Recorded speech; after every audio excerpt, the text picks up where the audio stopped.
Kasebo no nsiabre dia so ewo UTV so de semufa sem ena nwumre yatena se ba kenkan dia mamo man yafa nan ene amanone de nyina ye de ebremo no me ka o se this week chocolate drink so yasen eye pa sense Ghana kokoo no asone so no so a onye nsuo hyera na ne bia ebeboa nsuo so special mineral water ade asa ye no aduane enchire papa no U2 salt na wo de to aduane no mu a eyi compo afi wo no so na eboa ma aduane no ayede ni funi ni tabenkwan sabi bia na ebreneti a wonya BCC a na aduane no aye ready ye ko bank dia na best points yemre na mehwe isikasem ho entetedwuma ko we na so yasen America sebo no ede abremu na ensema yede ba de di makoti no ebi eni oswafo abedi akire a ohwe asase ene akwaye nsem so ewa asantimantem ene mpanifatna se India bana kan tumapa no so bo be ya boa sina be ya kwaye no ebesese aduaduanua na etumi ase agina bi Emrashe bedwani a wo banda edi atodwa se abato a ye ba betu yi e wo se mpanyufo hwe na bambonsem entimi ngina yie e wo wo a omo efom ho Adawa fortress nka bope ahanchichemu aduosia so mo de beto eye ahyentiade aso nanso mpanifo no omka ma abahanchichemu aduasane no na Copec fortress eno kwa no omonsan enhwemu bio enhwehwemu adan na di se ene diesel ene LPG eye jaframa ne bo no aba Sanso ne kopata petawe kodukpo nkatamanso amanfo fortress sinsuo to anokwani de akromfo didi wo mo no ano di mpanifo mehwe na nye kwan sanse kwan na ase no eno nema amanfo eha omusa adehye wo bono mantemu echiremu a ensuo ho aye den amomo pa eno ntimpanyufo emeko momo we ani nsembia efiri amanone ena yaka bom yede bre ho sanime no nsia bre mu kase bo ewo UTV so midin edi anim ado mene abna bayi nyano afi yemu ranse no na yedan ani edi akọ asantimantemu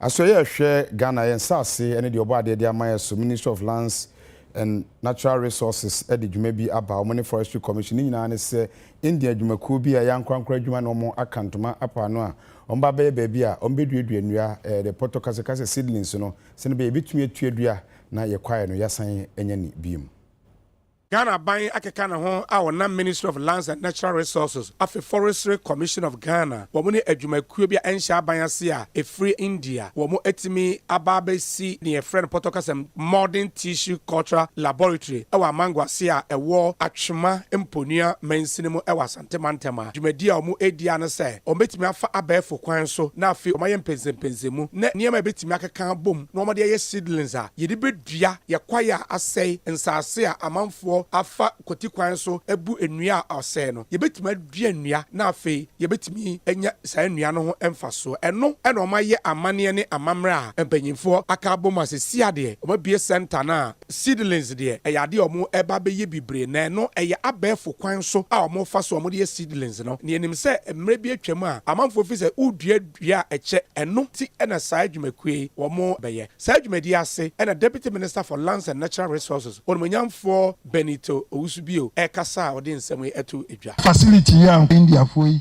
omo dum ye no ma ya mai nanki ye nya ne ntemu a enkebabu apa medemia me example 2011 to 2013 ena obi tu me fo semi nkodua nua na da bia me sori na me kwa asema me ye ka che me se na odua no da be ni benyini esio be 15 years 20 years ase na ha ho sa no da so nya ho sika ni bi ni ena say adi be 12 years 11 to 12 years na ohwa enuru papa na dia na wo say 9 years no we na kire say ebe say na nkran sade ye be ya ye be yire ye ho ni adua titru ye nya ye dua no na afi suso ebe ma wo muso a wo mu fi se dua no dua a eche dodo enu nti wo mu mfo mu sika nkohyem enu suso emma wo mu a wo ye sa adwuma no wo mu nya bosia free bank enti we ya abayi aba at the right time dia ka ya asase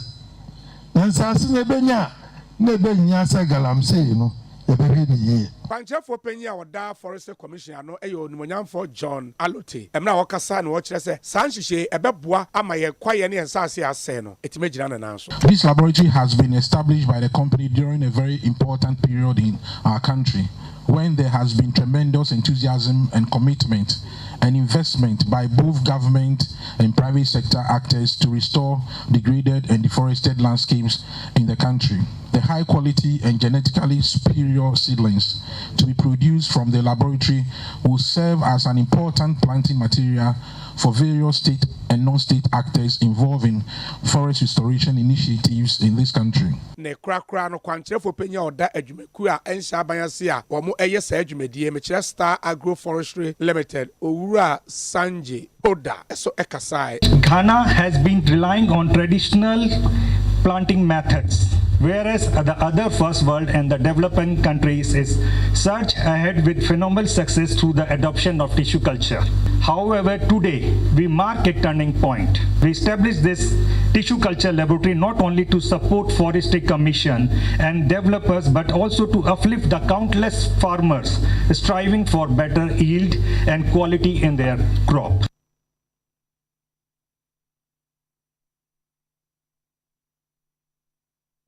Onimonyamfo Ahmed Ibrahim eneye bandam rashe bedwani opanyi edi atodwa se emra ye hwe nim se ye beto aba afi ewo se mpanyufo hwe na bambonsem no entimi ngina brane ewo wommo efom honom no se de be ya abato mreso a ebetimi akodwojo.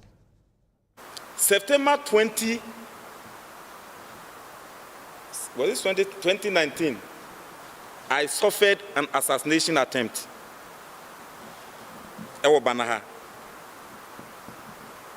It has happened twice.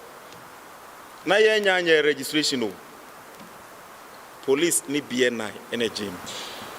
The security help to save my life. And they make me humwa. I have much respect for you, no matter what. Man, he's doing his work in a professional way. The politicians have no business being there. Do your politics and let the security men do their security work. That's me. So security matters must be localized. And there must be local solutions. And that is what I do. Elections, either you do, if you win honorably, fair. If you lose honorably, and also enyeya.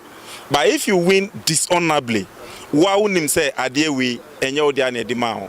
Weninyi and nothing na usha e big na o say o asemase en congratulate me on congratulate you say e just say wa unim say nya dia we ne but ne say everything must be fairly done. Usha police station ni accommodation e wo no nyina na misiye and na fire station nyina na misiye e fire police ni fire na district nyina instruments nyina na me kogiba ya pass ya create offices no. And clearly accommodation in on by ya start a staff village a year 24 housing unit yesi ama abang my form banama more health workers ne teachers ne police no ya see first 6 into we say within the next 3 years all the 24 must be set and only adwuma ya go so 2019-2020 the course banahado some of us were here for 2 weeks and over na the hu ya na du ba bia na ahomete police officer and a soldier o kutatu say okase onkum obi for election onye boni a very difficult say professional soldier or police will fire at a human being, but in Ghana here it has occurred but na and you not cause pa na ahomete say leader okasa na okase du ba bi no soldier ni ka say journalists in chino no on fire we are all there election babio they say security for na maba ha na ma e bebre ye penesa ebeboa ama ya stabilize district. Now I know say you are all professionals. This will be my instruction. You now feel deep down your heart. Say instruction. A bit take young nipa life. Wabra on your boni bia. I hope say you will also think about it. I hope you say you as professional will act in that manner.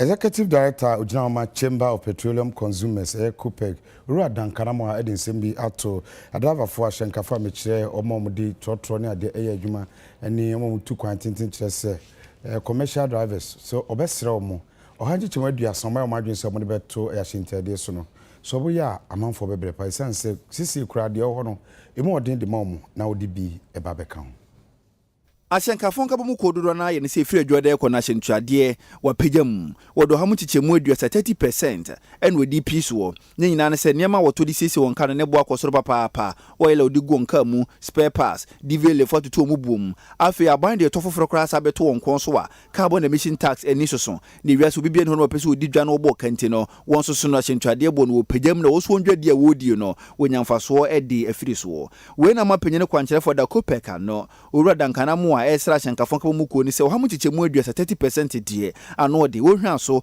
nembre ha mu chichemu edu anase dunum 10 to 15% wo se gina so na wasra ban se Ashenkafo ha we wonhwe na wonti na sopam wo hwanhwa nema so nembo Ashenkafo no so ntete nema so na Ghana fo enya so mfaso we would have wished so omoto omobo but again aban so ha adwene se o start January se yesi betua 100 cedis on every vehicle, say, then emission tax. Meanwhile, top petrol, there's already pollution tax. And you are simply duplicating the taxes for the transport operators. That might be a buffer, almost also added to transport fare anymore. You know, mobile engage, now you how best or punish Ghana for, but would they buy cheap sometimes, because all taxi or more double, no? Ebema pressure no alcohol onto their operations. Again, the cost of parts. See the need stabilize here. We should have a central pricing bureau. It determines certain prices in mind. But unfortunately, local marketer, however good the city, appreciates, prices are still where they are. And sometimes we go near the New Year price. But the Toma of December, no, the Bias and Yakan. So we will need to engage them. No monto omo kakra. Omo de aban ho bufo so omo kotumu a. Omo kotumu ati a omo na nya aban. Minister mfro trotro. MP mfro trotro. Omo mpanyini abedi akire presidential staffers mfro trotro. Ye ma mennom abedwadifo no. Sebe ye ni bie no, ye ni bie no, ene e fro trotro. Nti wan hwe ya ebufo na nkom so omo de punish aban no.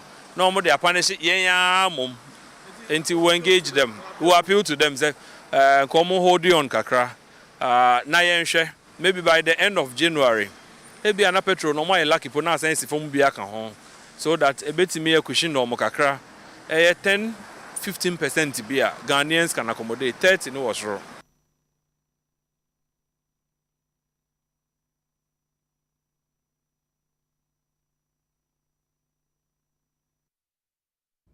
Eneno enhwehwemu adan di se diesel enafe enframeja LPG gas no ne bo no abafom yie pa na empanyufo e de sansem wei atodwomu twemu se adwaman so no ehonom de ne bo abafom enunti ne se yehu sa ensesaye no ewom petrol de omu twemu se egusua ejina ne ejina na akoso kakra bi enunti eye Owura Duncan Amoa executive director Wodakopek ano e de nchemu se atodwa petrol ebo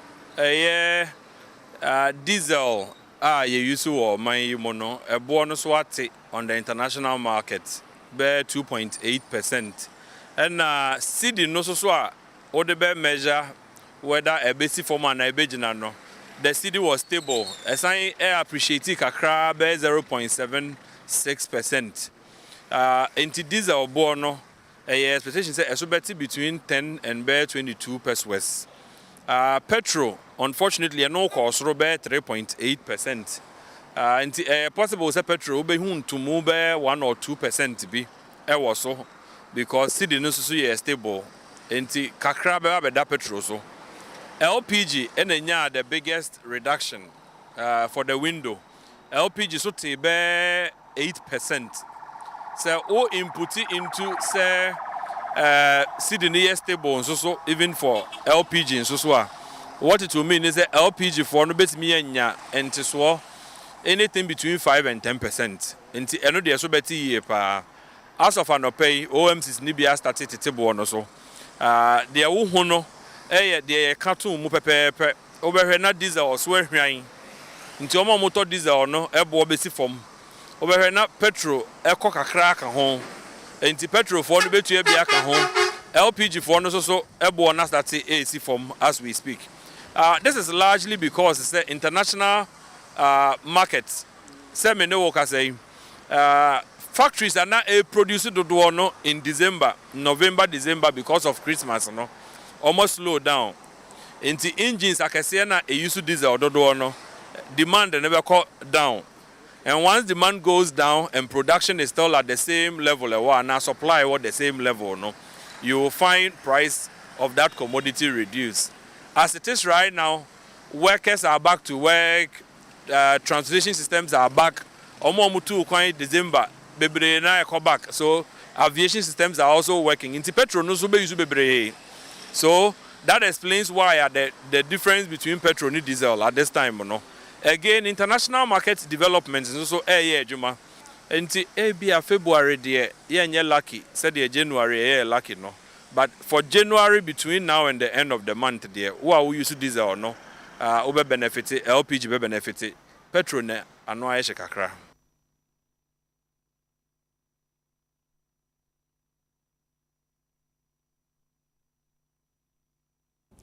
Ya to asem so da ho a ejina Copec for asoye na o ma kyerɛkyerɛ nsɛmu afa kwan a yetua ɛyɛ tax ewo fan wo so na omo akyerɛ mu sɛ omo operations ne auditing ne ade ekoso sa dwumadi a akoso ɛyɛ SML Strategic Mobilization Ghana Limited dwumadi a na omo edi a omampani kyerɛ sɛ omo dwuma no omo ntwen na GR4 na bom pass omo nya dwuma bi omampani yɛ sɛ saa de ekoso no omo ntwen so kakra no eno ru adankara mu a ɛde nkyerɛ mu aba sɛ saa nsɛm na ekoso no ogidi sɛ nkomampani gyae Emma SML for your Majuma and Kebeboa, a son say, Kaman no Madaho, no more no, a mita modebo, a pipelines won't be who, a year fang ododua, yabu, and a Sicadodua, I was say, a Jumaqua Hodo, a tree jaya and Kebeboa. Problem was and as a problem, Niho. There was a problem, a January, a war. Sir, Obe reconcile figures are. Our Momuton petrol, no, Atria Begumo. And the figures are or no, the officers are no a war no are recorded. Figures are who said there were a lot of times and not January. The taxable income obenya from the actuals are thereby abeton they way lower. And people could get away with taxes. I'm sure that informed the thinking say in fact company obey me assurance, revenue assurance, and show. Na yen say obetimi tracking numbers na my so that will bring about SML. It does not necessarily mean that corruption adwuma no mokoye ye de ani akɔhwɛ akɔhwehwemu are they working? The answer is yes. ABS ka yetua SML ne say oh edoso nti yente so a that is a different conversation, but for anybody to say that SML they are not doing anything, they are duplicating functions. SML mean duplicating functions. The reason are all picking the data no for tax. MPA picking the data for compliance. MPA want to be sure that yes, money say we say you know. Or no only reason or they picking the data for compliance because or a regulator.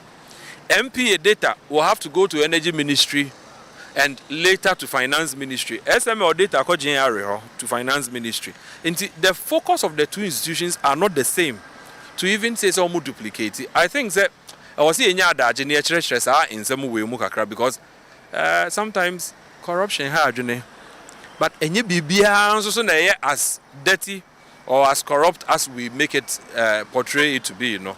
And you know, say there's evidence of clamp ons or more ultrasonic D&D flow meters. It may pick real time numbers. It's just full about the we full APN, full na AP no. Yes, here they go Kumasi. I could do Kumasi a tank ne komono. They can be able to measure. And can they load the petrol near near Edakosin Coco near Ton, near Boonswell trucks, you more near sign the Kumasi near the acquired near sign the way bill. So they are fitting a certain purpose. So almost young discuss here. I believe that we can have that discussion.